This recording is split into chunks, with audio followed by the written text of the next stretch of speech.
Hello friends, welcome back to our channel Pin Stock. Today we are with yet another stock which is a breakout stock.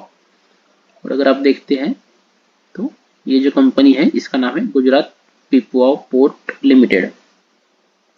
तो ये जो company है it is the India's first private sector port located in south west coast of Gujarat near Bhavnagar. So Bhavnagar के पास ये जो company है इसका पहला इंडिया का प्राइवेट सेक्टर पोर्ट इन्होंने डेवलप किया था।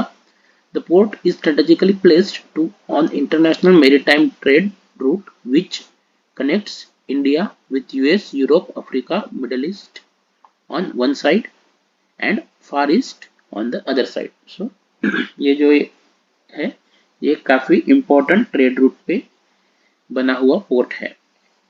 अगर हम इस कंपनी के की पॉइंट्स देखेंगे तो Strong parent linkage. Gujarat Pipavav leverage the network, culture and resources of its parent. Messrs Line is one of the largest customer accounting for 23% of the revenue in FY 2022. So, ये Messrs करके जो company है ये इसका major client है, customer है। Gujarat Pipavav has benefited due to access to modern technology and operational know-how due to its close association with APM terminals and its ultimate parent AP Moller Maersk Line, which is a part of AP Moller Maersk Group. तो ये जो company है इसका काफी अच्छा advantage मिलता है ये जो मार्स ग्रुप है उसकी पार्टनर होने की वजह से। अगर हम ये कंपनी का फंडामेंटल एनालिसिस करते हैं तो you can see this is a small cap company with 7890 crore of market capital. Current price is 163, 52 week high 170 and low is 88.2। So ये जो स्टॉक है ये अपने 52 वीक हाई के पास अभी ट्रेड हो रहा है। डिविडेंड यील्ड जो है 3.74 है जो कि काफी अच्छी डिविडेंड यील्ड हम मान सकते हैं। स्टॉक पी 22 है, इंडस्ट्री एवरेज पी जो है वो 32.6 है। सो अपने पीएस से ये अभी सस्ता मिल रहा है। और अगर हम इसका बुक वैल्यू देखते हैं तो 43 है, तो प्राइस टू बुक जो निकल के आता है वो 3.78 है। Return on equity 15.5, return on capital employed 20.6 जो कि काफी अच्छे हैं। ऑपरेटिंग प्रॉफिट मार्जिन भी काफी अच्छा है 55.4%। प्रॉफिट ग्रोथ अगर आप देखते हैं तो 42.2% जो कि काफी अच्छी प्रॉफिट ग्रोथ है। और एक अच्छी बात है कि कंपनी ऑलमोस्ट डेट फ्री है, जो डेट टू इक्विटी है वो 0.04 है बस। तो अगर आप देखते हैं तो कंटिन्यूसली कंपनी एक अप ट्रेंड में चल रही है और अपना 50 डे मूविंग एवरेज को बार बार टच करती है तो वहां से ऊपर निकल जाती है। अगर हम इसके प्रोज एंड कॉन्स देखते हैं तो company is almost debt free. Stock का जो डिविडेंड यील्ड है काफी अच्छा है 3.74 जैसे कि हमने देखा, and stock is maintaining healthy dividend pay out of 100%. The company has जो कौन से the company has delivered poor sales growth of 7.16% over the past 5 years. Company has low return on equity of 11.9% over the last 3 years. अगर हम इसके competitors देखते हैं PS देखते हैं तो अदानी पोर्ट, जेएसडब्ल्यू इंफ्रा और गुजरात पिपवाव ये तीन ही बड़ी कंपनीज है जो पोर्ट में ऑपरेट करती है। तो अगर हम इस कंपनी का क्वार्टर रिजल्ट देखते हैं तो सितंबर 2020 में 183 करोड़ का सेल था जो कि अभी 253 करोड़ के आसपास है। ऑपरेटिंग प्रॉफिट जो 103 करोड़ था वो अभी 150 करोड़ के आसपास है। प्रॉफिट मार्जिन जो 56 था वो काफी अच्छे से इसने मेंटेन करके रखा है और अभी फिलहाल 60 के आसपास मेंटेन कर रही है।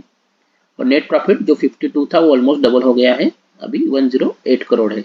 यानी अगर हम देखते हैं तो 2020 से 2023 के सितंबर यानी ये 3 साल में इसने अपना प्रॉफिट डबल किया है और अपना जो प्रॉफिट का जो ऑपरेटिंग प्रॉफिट मार्जिन है वो भी काफी अच्छा मेंटेन रखा है। अगर हम yearly statement profit and loss देखते हैं तो 2011 से हमारे पास स्टेटमेंट अवेलेबल है तो उसका सेल्स 2011 में जो 396 करोड़ था वो ऑलमोस्ट अभी ट्रिपल हो गया है 12 सालों में जो कि 952 करोड़ है। ऑपरेटिंग प्रॉफिट मार्जिन देखिए वो भी काफी अच्छा इसने मेंटेन रखा है, 46% था और अभी इसमें इंप्रूवमेंट करके 55% तक वो अभी ऑपरेटिंग प्रॉफिट मार्जिन मेंटेन कर रहा है। ऑपरेटिंग प्रॉफिट जो था वो भी 182 करोड़ का था, जो कि अभी 2023 के जो लास्ट ट्रेलिंग 12 मंथ्स है उसमें 527 करोड़ है। उसमें भी काफ़ी अच्छा जंप हमें देखने को मिला है, ऑलमोस्ट 2.5 टाइम्स का। और नेट प्रॉफिट अगर देखते हैं तो वो भी 57 करोड़ से 337 करोड़ है, जिसमें कि ऑलमोस्ट 5 to 6 टाइम का जंप हमें देखने को मिला है। तो काफ़ी अच्छा कंपनी ने अपना ट्रैक रिकॉर्ड रखा है। अगर हम इसका शेयर होल्डिंग पैटर्न देखते हैं तो प्रमोटर होल्डिंग देखिए 44% जो कि मेंटेन है।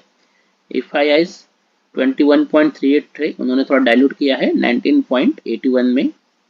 DIIs 24% है, उन्होंने भी थोड़ा डाइल्यूट किया है। और जो पब्लिक है उसने अपना होल्डिंग बढ़ाया है। तो FII और DII ने अपना होल्डिंग थोड़ा डाइल्यूट किया है, मतलब उनको अभी ये कंपनी में थोड़ा ग्रोथ स्लो लगता होगा या कुछ तो कंसर्न दिखता होगा इसकी वजह से। लेकिन हमने इस चार्ट को क्यों चुना है, वो तो हम जनरली टेक्निकल एनालिसिस से ही चार्ट चुनते हैं, तो हम वो देखेंगे। तो फ्रेंड्स, आप हमारे वीडियोस तो देखते हैं, लेकिन इसको लाइक करें, अपने दोस्तों के साथ शेयर करें, उसी के साथ आपके कमेंट्स भी इम्पोर्टेंट है वो करें, और चैनल को सब्सक्राइब करें, और उसी के साथ बेल नोटिफिकेशन जो है वो दबा दीजिए ताकि आपको नए वीडियोस के अपडेट तुरंत मिल सके। So let's go to technical analysis.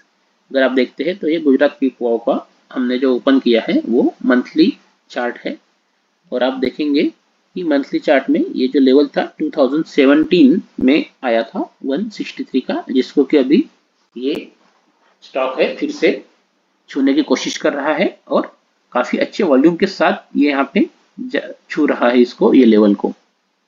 तो ये एक काफी अच्छा बुलिश ट्रिगर हमारे लिए है। तो हमें इसको और थोड़ा और डीप डाइव करना पड़ेगा।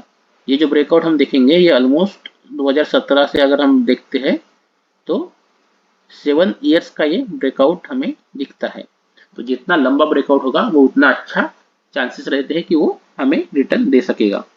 तो अगर हम इसका एक एवरेज बॉटम अगर देखते हैं तो हमें ये दिखता है, और यहाँ से ये ब्रेकआउट लेवल है जो कि ऑलमोस्ट ये हमें को अगर ऊपर प्रोजेक्ट करते हैं तो हमें इसका नया जो टारगेट है हम कहाँ तक एक्सपेक्ट कर सकते हैं वो मिल जाएगा। और जो कि इसका ऑलमोस्ट लास्ट जो रेजिस्टेंस लेवल है उसके पास ही ये निकल के आता है, ये 251 का। तो हम इस टारगेट के लिए इस स्टॉक में इन्वेस्टेड रह सकते हैं। लेकिन हमें अभी एंट्री और स्टॉप लॉस भी काफ़ी इंपॉर्टेंट है, तो उसके लिए हमें इसको थोड़ा डीप डाइव करके चेक करना पड़ेगा। तो पहले हम वीकली में जाके देखते हैं कि कैसा परफॉर्मेंस है। तो अगर आप वीकली में इसको देखते हैं तो लास्ट जो वीक की कैंडल है वो रेड क्लोज हुई है, लेकिन एक पियर्सिंग टाइप इसने बनाए है, जो कि नीचे स्टॉक आया था 154 तक, और फिर से बायर्स ने उसे ऑलमोस्ट उसके जो ओपन का जो रेट था उसके आसपास ही क्लोज करवाया है, जो कि एक अच्छी बात है, इसमें बाइंग इंटरेस्ट दिखता है। इसी के साथ अगर हम इसको और डीप डाइव करेंगे, जो कि डेली में अगर देखते हैं तो हमें काफ़ी एक अच्छा रिस्क टू रिवॉर्ड हम इसमें देख सकते हैं। तो आप देखते हैं कि ये जो लास्ट स्विंग हमें दिखता है ये यहाँ पे दिखता है 159 160 के आसपास, और स्टॉक अभी चल रहा है 163।